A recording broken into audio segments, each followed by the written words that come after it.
Queremos seguir enseñando. Queremos seguir aprendiendo dentro de nuestras aulas, con tranquilidad. Queremos que los mejores profesores sigan formando a las próximas generaciones. Que puedan quedarse, que puedan seguir enseñando, porque sin ellos la universidad no sería la misma.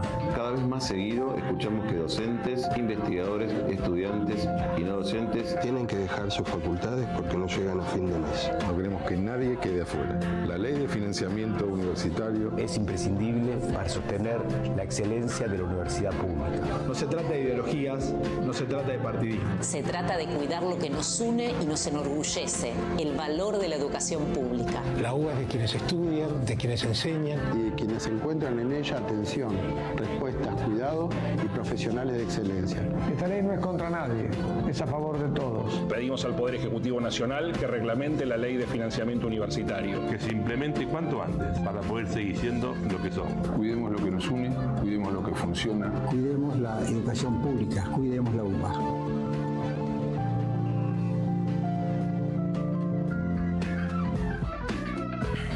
Bueno, hemos vuelto después de este video que acaba de pasar, porque hay una situación muy grave. El otro día el presidente, obviamente, que no reglamentó la ley de financiamiento universitario, sino que la vetó. La vetó. Lo cual duplicó la apuesta. Como dijo el día después de haber perdido las elecciones en la provincia de Buenos Aires, voy a ir más rápido y a doble de velocidad de lo que vengo haciendo, voy a profundizar. Vamos a reforzar la crueldad, dijo. Algo por el estilo. Pero bueno, más allá de eso, queríamos pasar este anuncio de un reclamo que hacen todos los decanos y el rector y el vicerrector de la UBA, sí, para que ahora, ya no el tema de la reglamentación de la ley, sino que el miércoles hay una marcha para que el Congreso ratifique la ley que vetó el presidente. Para eso invitamos hoy acá a un amigo, abogado él, el doctor Pablo Gianibelli. Hola Pablo, ¿cómo andás? Hola, un placer enorme. Bienvenido. Abogado, especialista en Derecho Administrativo y es rector organizador de la Universidad de Río Tercero, una universidad nacional nueva. Y la idea era de charlar con él, ¿qué es esto de armar una universidad? Porque ¿viste? Uno está acostumbrado, yo qué sé, la UBA tiene 100 y pico de años, está todo armado. Sí. ¿Cómo empezás de cero a armar una universidad? Bueno, primero felicitarlo por el programa, de vez en cuando lo sigo, los veo y la iniciativa y poder mantener el tiempo es algo muy importante, así que felicitarlos ante todo, agradecerles la invitación. Gracias. Y al doctor, un poco conociéndonos de jóvenes sería, nada, es un desafío enorme desde varios aspectos. Por un lado, esta lógica que sucede a diario, de cuando vos justo hoy tenés una reunión con una persona amiga y demás, y me decía, no, viste algunas ideas, y yo le traducí en algo, en un castellano muy básico de mi parte. Estamos de cero, le digo, no es que hay, claro, no, es la creación, porque uno piensa, decir, bueno, ve lo público y más, vos decís, bueno, aunque sea tenés una estructura, no, tenés que arrancar desde las personas, por supuesto, nosotros hay lo normativo de la creación es un plan institucional, que vos tenés que decir, bueno, fundamentás, hay un proyecto de ley que se aprueba, se crea la Universidad Nacional. Y lo posterior o el trabajo a realizar es la designación de un rector o rectora organizadora, que te dan como, es un trabajo más de gestión, si se quiere, no en los rectorados que nosotros tenemos visualizados, en la funcionalidad es de gestión. ¿Por qué? Porque vos tenés que generar con los equipos que se armen, por supuesto con los profesionales respectivos, un plan institucional que es cómo estaría diseñada la universidad. O sea, facultades, en el caso nuestro son escuelas, en una dinámica distinta. Son 3 escuelas.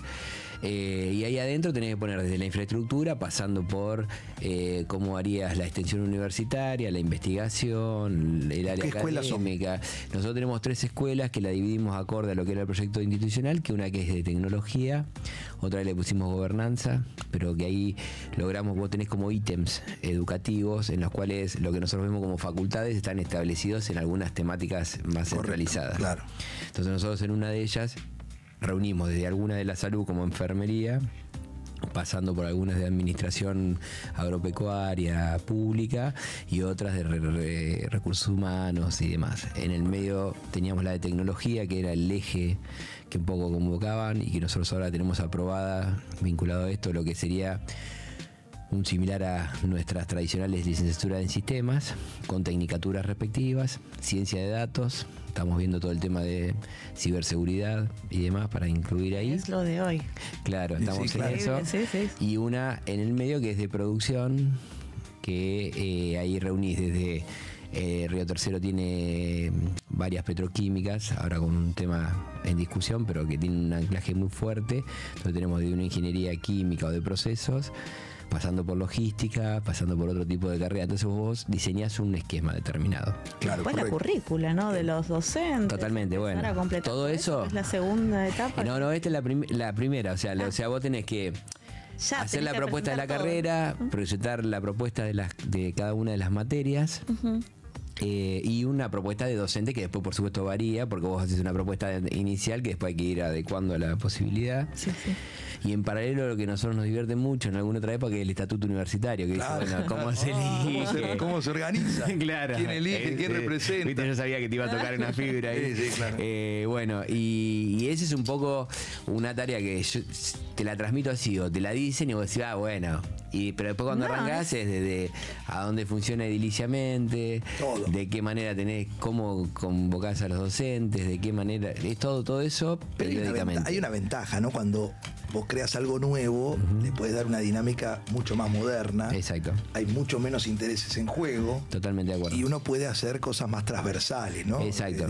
Más departamentalizado, lo que nosotros llamamos departamentalización. Es exacto lo que estás diciendo. Y eso me parece que es mucho más beneficioso para la enseñanza actual. Claro, y también no te pone en una situación, viste, yo como que a veces uno toma de los procesos, no sé si a ustedes les pasa, de la realidad que vas viviendo, vas sintetizando, ¿viste? O vas procesando, y de alguna manera es la oportunidad de lo nuevo y el desafío de la incertidumbre, porque también es cierto, claro, porque después hay que atraer después tenés que tener alumnado, nosotros justo estamos en esta etapa, tuvimos un proceso, viste, siempre nos toca procesos fáciles, claro, que nos tocó justo 23 con el cambio de a mí me han designado como rector organizador en noviembre del 23. Hicieron la revisión de las universidades nuevas del gobierno nacional y me dieron de baja esa designación, y en octubre del 24 volvimos a retomar este trabajo, y ahora hace un mes habíamos tenido un monto, porque no se llamaba presupuesto, era un monto para gastos y era una cuestión que era muy pequeño. Y ahora recién hacia agosto tuvimos la percepción de lo que vendría a ser el presupuesto para el año de este año, lo que es el proceso de este año, porque vos ahí lo que estamos usándolo es para generar la estructura, convocar a los alumnos. Se nos aprobaron vía un trámite con el Ministerio a través de la Subsecretaría de Políticas Universitarias una serie de propuestas educativas que son con las que arrancaríamos, más formales, y bueno, está todo eso permanentemente. Y ediliciamente tenemos una sesión de un edificio de 3 pisos, que no es un edificio a las universidades que tenemos visto nosotros, pero sí que lo tenés para poder hacerlo, que lo cedió una fundación que estaba proyectando en Río Tercero de la universidad, porque yo no lo dije, que es lo importante, el núcleo que convoca a la propuesta de una universidad nacional nueva en Río Tercero es las explosiones del atentado de Río Tercero de las fabricaciones militares. Entonces, en ese contexto, la ciudad se planteó, a partir de movimientos sociales y demás, después muy traducido por el intendente Ferrer específicamente, que la manera de reivindicar o de resignificar ese hecho catastrófico para la ciudad era a través de la educación, y de ahí sale el proyecto de la Universidad Nacional. Así que estamos en ese proceso. Y atrae, tenés Río Tercero, y atrae, ¿qué ciudades son? Nosotros tenemos 7 departamentos calculados, porque vos tenés ahí 3 universidades nacionales, más allá de la UTN. Sí. Bien, tenés la Universidad Nacional de Córdoba, que es la más antigua, la histórica de la Argentina, ¿no? La más antigua. Como que tranquilo. Sí. Y después hay 2 que son... No hay que achicarse igual, doctor. Pero hay que... No, pero después está Río Cuarto, la Universidad Nacional de Río Cuarto, y Villa María, que es la más joven, pero tiene 30 años ya. Entonces, todo a 100 kilómetros. Entonces, el universo que vos tenés es un universo de 7 departamentos, en los cuales lo que se calculó para poder hacer el proyecto era que hay 1 millón de habitantes más o menos que nuclea todo ese sector, 300.000 potenciales estudiantes entre 18 y 36 años, sí. Y ahí dividido en mitades más o menos 100 y pico mil entre 18 y 26, y entre 26 y 36 otro tanto. Y después otra cosa que fue un dato que yo aprendí en el proceso, que no lo tenía presente, que es como un índice, para explicarlo así, de profesionales. Vos decís, bueno, hay un índice que se mide, que vos tenés entre un 18 y un 20% por regiones de cantidad de personas egresadas de las distintas carreras. Ahí era de 6,9. O sea que está bastante lejos en relación. ¿Quiere decir que esto te garantiza algo en particular? No, pero sí también la necesidad de acercar herramientas de este estilo, ¿no? Vos fijate cómo evolucionó el tema universitario cuando nosotros estábamos en la universidad, yo que estábamos en la FUBA, todo había mucho menos universidades. Totalmente. Después hubo un proceso de expansión, pero nosotros ¿qué discutíamos en aquel momento? La metropolización de la UBA. Claro. Porque claro, todo el mundo viene a la UBA. Entonces llega un momento donde ya no tenés una facultad, tenés un supermercado estudiantil. No se discutía tanto la creación, sino como... Pero cuando vos tenés 60, 70, 80 mil alumnos, llega un punto donde es difícil hacer eso al mejor nivel por una cuestión de volumen. Total. Y la creación de todas las universidades de la provincia de Buenos Aires, y muchas en el conurbano, ahora creo que van a ser la de Merlo, me parece que está en eso, lo que ha permitido es que mucha gente que vive cerca de esos lugares inicie su proceso universitario, que de otra manera no lo hubiera iniciado.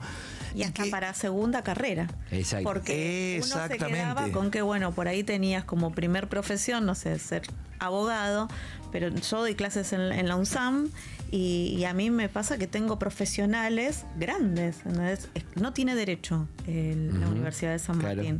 Tiene escuela de negocios, que es donde doy derecho. Pero me llama la atención la cantidad de profesionales contadores. Sí, con Marcelo. Contadores. Pero eso es muy bueno porque permite que, pero aparte para mucha gente que trabaja en su zona de hábitat, que no es que viene a la capital. Nosotros suponemos que todo el mundo, no viene todo el mundo a la capital federal.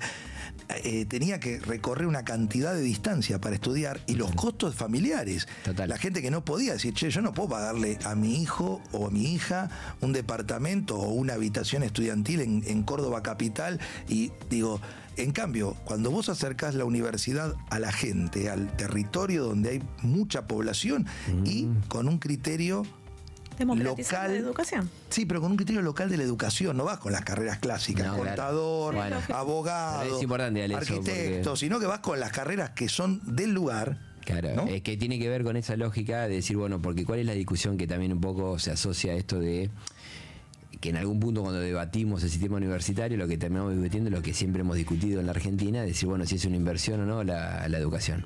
En el fondo estamos discutiendo de esta situación, ¿no? Y está bien que también es cierto que esa inversión que hace el Estado esté, digo que tenga un direccionamiento, que tenga una asociación, que no sea una superposición de carreras. Bueno, un poco eso nosotros lo tuvimos que plantear como universidad nueva, de si colisionaban o no las propuestas educativas con lo existente en estas 3 universidades nacionales que estaban más cerca. Claro. Entonces, y vos ahí lo que ves es esta posibilidad de estos desarrollos asociados al sector productivo de la región, que puede potenciar, que genera otro tipo de instancias y que también generan esto que bien planteás, el arraigo de las personas en sus ciudades, ¿no? O en sus regiones, que es mucho más accesible una vida por ahí para esa región en una ciudad como Río Tercero que ir a Córdoba capital, por ejemplo. Entonces cambia. Donde, como decía Alejandro, vos desmembrabas la familia, yendo a estudiar a las grandes ciudades. Pero no porque querías venir, sino porque no te quedaba otra. Ese es mi caso personal. Yo tengo 3 hermanos que estamos todos en ciudades distintas viviendo. Claro, sí. Si nos fuimos en otra ciudad, yo soy azul, claro. Claro, en el sur no había universidad. ¿Es así? Y te tenías que ir a los 18 años, dejar a tu mamá, a tu papá, a tus hermanos, todo, y hacer tu vida. Claro. Y eso, y aparte porque hoy obviamente que la tecnología también ayuda un montón, infinito, ¿no? Hay un montón de carreras y cosas que se pueden cursar virtual y nada, y los exámenes y las plataformas de seguimiento, nada, hoy hay un montón de ventajas que antes no las había, pero esto de llevar la universidad al territorio acerca de la gente hace que mejore la calidad educativa y mejore el nivel de formación y profesionalización de la sociedad, y eso genera valor agregado, no te quepa la menor duda. Es así, te potencia de otra manera. Lo vemos todos los días, nosotros mucho en el vínculo con el sector productivo, con empresarios, que vos decís, bueno, si bien es cierto que existen informaciones, quizás hoy, y que es un repensar de la universidad, ¿no? Nosotros que vemos, a ver, siempre pensás con lo que vos decías, la UBA, y vos te ves, claro, pero son... Es como, no sé, jugar en Boca, en River, no es lo mismo que los otros, y hay un montón de otros equipos que también juegan profesionalmente y más, y acá pasa lo mismo. Vos tenés sectores que se pueden desarrollar de otra manera, que buscan algunas demandas que podés potenciar mucho también desde lo productivo, ¿no? Y entonces el año que viene, la primer corte ya. Ya el año que viene arrancamos las primeras cursadas. La primer corte claro, que sería virtualidad también. Hay algunas, las carreras más formales, estamos haciendo las diplomaturas y eso un poco más virtual. Y demás. Las otras vamos a empezar por el propio régimen de aprobación y demás, con más presencial, pero bueno, estamos terminando de trabajar regionalmente también a ver cómo ordenamos eso y hacemos un aporte a esa situación. Excelente. Te voy a sacar un poquito del tema universitario. Vos sos abogado, obviamente, especialista en Derecho Administrativo. ¿Cómo ves hoy el ejercicio profesional, la profesión, la abogacía, la justicia? Me parece que son como dos instancias, Alejandro. Me parece que la profesión la veo en un desafío enorme como todas las profesiones, que lo veíamos hace un poco en una cosa de inteligencia artificial, y decir, bueno, cómo, y lo he escuchado en varios lugares, voy a repetir algo que se está diciendo, pero me parece que es importante, o a mí me quedó, decir, bueno, cómo esas nuevas tecnologías nos ayudan a hacer el desarrollo de la profesión. O sea, no te vienen a sacar, sí es cierto que vos agilizás, que tenés un montón de cuestiones que se pueden suplir, pero me parece que hay un desafío enorme desde ese lugar. Y eso... Digo, cuando vemos lo de la justicia es otra realidad. Si bien somos parte del proceso, digo, ver la justicia en la Argentina o lo que era esto, yo me quedé mucho con un concepto que vi hace unos años en un informe que planteaba qué es el acceso a la justicia, ¿viste? Y esto del acceso a la justicia, si nosotros lo podemos ver en una cuestión más estricta o restringida del concepto, que tiene que ver con el acceso a tribunales, o el acceso a la justicia en las diversas aristas que tiene, desde la atención a situaciones como son desde las violencias, desde otro tipo de acceso a servicios y demás, o hasta los trámites desde lo municipal, provincial, nacional y demás, que también es acceso a la justicia, porque cuando vos le saldás una pensión o un servicio a una persona, estás en definitiva generando esa situación. Y sí me parece que la profesión tiene un desafío, y justo hablaba también en esta charla que te digo, parecía a propósito, pero decir, bueno, en la Argentina la abogacía es fundamental, porque tenés dos formas: o tenés mucho networking, como dirían, o acceso de poder para poder conseguir cosas, o necesitas un abogado o una abogada, porque claramente, a ver, no sé, digo, es terrible, ¿no? Pero lo vemos en la salud, lo vemos en la educación, lo vemos en un montón de aristas en donde tiene un impacto muy fuerte. Me parece que tenemos un desafío enorme de poder potenciar la profesión en un contexto determinado, y yo lo veo como un desafío positivo, no lo veo como que hay un retroceso, sino que hay una ventaja determinada, y creo que ese impacto tiene que caer en la justicia en términos de tiempos. Me parece que hoy yo no soy un litigante, bien, lo veo desde otro lugar, pero sí es cierto que vos ves las demoras existentes y más allá que demos la garantía, que estén los procesos, todo lo que ya sabemos. Me parece que hay un desafío muy fuerte en ese sentido, y creo que también vinculado a la profesión y el acceso a la jurisdicción, digo, ¿no? Y también decir, bueno, cuando vos ves los concursos de algunos de los órganos, los consejos de la magistratura, este desarrollo y demás, me parece que ahí también tenemos un desafío pendiente muy marcado, ¿no? Totalmente. Además, la justicia, muy dijiste, acceso a justicia, una justicia que existe, hay derechos, hay leyes, hay jueces, hay tribunales, tarda 4 años en fallarte un choque de autos, no hay acceso a justicia, estamos hablando de un accidente, digo, de cosas simples. Desalienta el acceder a la justicia. No hay acceso, no hay acceso. Y cuando estás es como que también, en algún momento alguien va a tener que hacer algún tipo de estadísticas y ver cómo quedan esos procesos, ¿no? Porque también en el medio te encontrás con litigios que quedan pendientes, hay abogados que no lo siguen, bueno, hay un ejercicio bueno y malo también de la profesión, como también tenemos un ejercicio bueno y malo de lo que es la jurisdicción, ¿no? Pero bueno, ahí... después impactan las tasas todo eso, cuando después viene la corte y te dice, ¿cómo va a cobrar si pidió 1 millón y va a cobrar 20? Y sí, pero el juicio tiene 8 años. Si lo hubieran resuelto en 1 año, no estaríamos discutiendo de la tasa de interés que le tienen que aplicar. Pero en un país como el nuestro, que tiene inflación crónica, si pasan 8 años para resolver un despido, ¿y qué le vas a hacer? Y entonces después, pero no le puede, entonces el crédito del trabajo... Es una pelota, pero ahí es lo que vos hablabas es clave, el acceso a justicia. Lo que falla en la Argentina es eso, el acceso a justicia. Claro, entonces, yo lo vi en un informe, me dejó muy bien, que lo utilicé para algunos seminarios que estuvimos y demás, porque un poco marcaba eso, ¿no? Ni que hablar de las vacancias y demás, pues podemos hacer todo el tema judicial. Bueno, cuando vos tenés la mitad de los juzgados vacíos en muchas jurisdicciones o un montón de situaciones, también es el huevo o la gallina. Bueno, también, pero si lo llenamos, pero tenemos los procesos, pero tampoco si no lo tenés cubierto, es como complejo. Entonces me parece y que donde están cubiertos, que por lo que escuchamos haciendo las entrevistas a algunos presidentes de colegios de abogados, los cubren, pero son pocos los cargos, ¿entendés? Y no por eso también la demora de la cual hablaba Alejandro, ¿entendés? Sí, son porque pocos que están sin cubrir. No, pero jurisdicciones donde tenés cubierto absolutamente todo, pero tal vez necesitas, no sé, 2 o 3 más con todo lo que implica el equipo de trabajo de cualquier juzgado, ¿no? Sí, y tenés un detalle ahí que también es complejo, que se puede asimilar a los ámbitos del Estado en esta discusión que hay del Estado sí y el Estado no. Claro. ¿Cuál es la eficiencia que vos le das al ciudadano común en relación con ese servicio, ¿no? Más allá del poder y demás, si lo simplificamos, ¿cuál es el grado de eficiencia que hay en relación con eso? Entonces, cuando vos pedís, bueno, cubro más, bueno, está fantástico, pero me cubrís con algo que no me está dando resultados. Claro. Me seguís, lo discutíamos con la universidad. Vos decís, bueno, la universidad vos le podés decir cualquier cosa a la Universidad Argentina. No le podés decir cualquier cosa, pero lo tomamos. Ahora, lo que no podés decir es que eso no te da un anclaje de formación, un prestigio respectivo, un desarrollo personal y familiar. Tiene un montón de componentes que se ven. Lo justiciable o la justicia, salvo su señoría, después lo demás no queda muy anclado al respeto. ¿A dónde está, no? Claro. Sí, clarísimo. Bueno, Pablo, gracias por haber participado. Un placer. De Yo les Espacio había traído Abierto. unos datos igual para del sistema universitario, que me parecía que era importante reflejarlo, porque creo que también lo reconoce el gobierno nacional. Y que tiene que ver con esta, si tomamos el 2016 al 2025, tenés 2 etapas donde hubo un desfasaje que no se complementó tanto en docentes como en no docentes. En las universidades vos tenés, el 80% está en funcionamiento, sueldos y demás. En sueldos y demás. Tenés un funcionamiento que tiene un impacto muy fuerte. Así como yo te cuento el desarrollo, el tema áulico, la tecnología y demás, es esencial en relación con poder brindar una educación de calidad.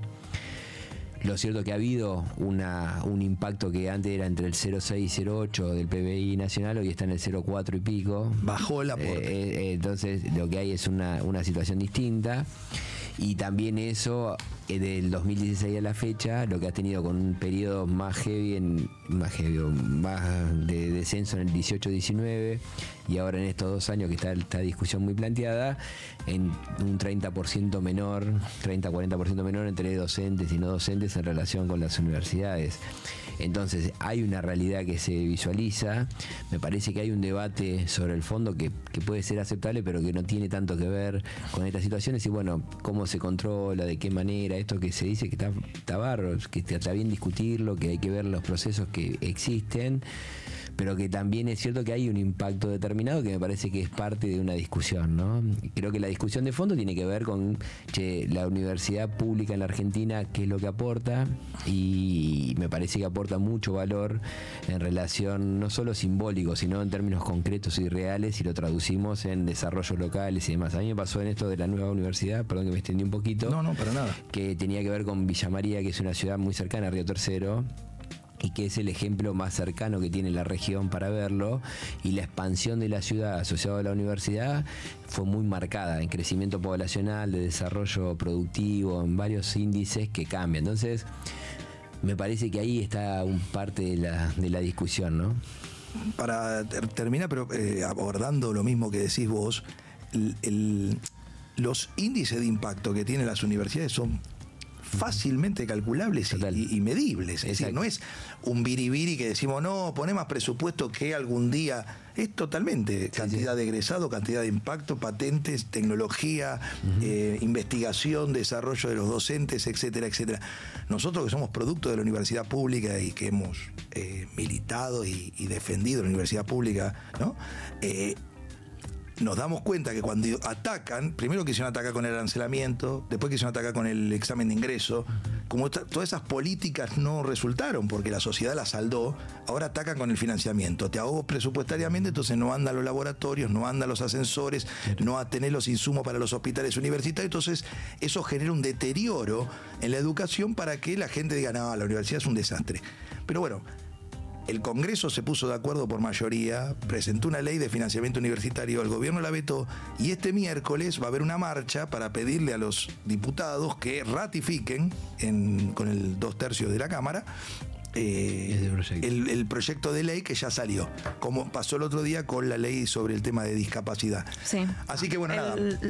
Aprovecho, porque después por ahí no volvemos a tocar el tema, que este miércoles, al menos la Asociación de Abogados de Buenos Aires ya hoy sacó una declaración. Obviamente vamos a estar 2 de la tarde saliendo de la UBA, ahí en Figueroa Alcorta, 14:30 Jusey, y 17 horas ya vamos a estar en el Congreso. Así que, bueno, no importa si no sos de la UBA, que vayamos encontrándonos en los distintos espacios y obviamente que convoquemos a cuanto egresado encontremos y estudiantes. Exactamente. Y así que están bueno, todos invitados. Gracias, Pablo, por la participación. La próxima tengo un par de preguntas más pero bueno, ya con la experiencia de haber arrancado, va a tener para contar bastante, me parece. Obvio. Ahora nos vamos con una convocatoria para el miércoles, un temita musical y venimos con nuestro próximo entrevistado. Entrevista.